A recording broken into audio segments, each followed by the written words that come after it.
Здравейте с ФКТ Еспресо, за да видим докъде стигна стартиралия вчера опит на Полина Маврова по Ком Емине.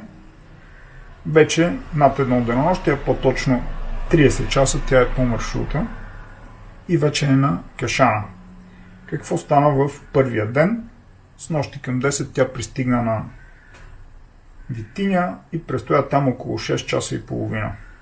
Към тази точка Витиня тя изоставаше с около час и 40 от най-бързите жени по трасето към този момент, а изобщо Мария Николова и Антония Григорова.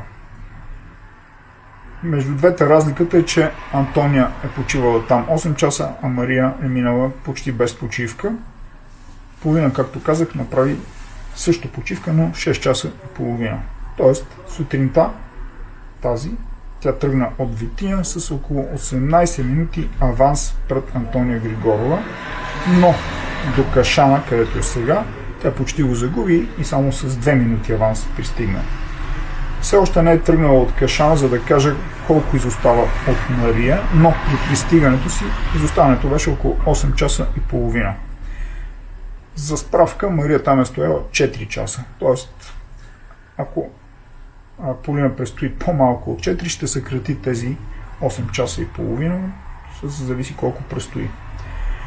Всичко може да се следи вече на fkt.bg, естествено и на flyby.fkt.bg. И двата домена вече зареждат Flyby, така наречен.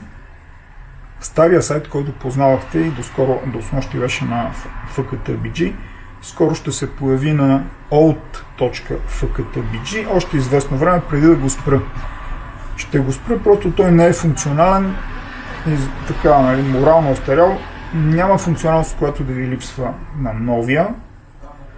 Но ако ви изглежда тук сложни нещата, аз ще направя едно видео по-дълго, в което ще обясня всичко детайлно как се ползва, но таблиците, прословутите, има ги тук, дори може да ги експортвате в Excel, да си ги редактирате, може да редактирате, да си създавате активност и да я редактирате в самия сайт, като направите копия на някой и редактирате времената и престоите и така, и да генерирате дори собствен нов GPX файл, който да заредите в часовник като виртуален пейсър или опонент и така нататък. Тоест, ще остане този работещ сайт, върху който работи и сега, и смятам да продължи да работи той.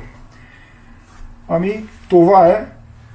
След около седмица очакваме втори опит по маршрута.